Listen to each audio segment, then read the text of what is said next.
ឈ្មោះថាបាល់ស៊ីនេះគឺជាប្រភេទឱសថបែបបុរាណ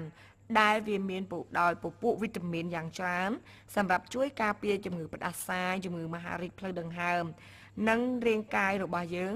ធ្វើឲ្យយើងមានសភាពរឹងមាំបានល្អប្រសើរបាល់ស៊ីគឺ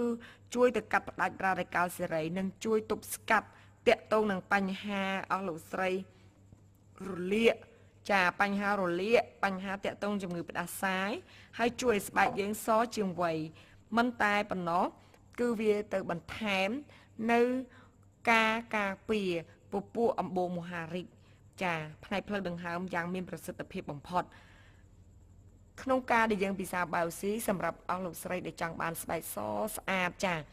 ដូចជាការត្រាំទឹកដោះគោតែយើងស្អាតចេញពីខាងក្នុងមានពន្លឺភ្លឺថ្លាគួរក៏បីពិសាបាល់ស៊ីនេះក្នុងមួយថ្ងៃពី10ទៅ30គ្រាប់ម្ដង10គ្រាប់មួយថ្ងៃ3ដងក្រោយអាហារ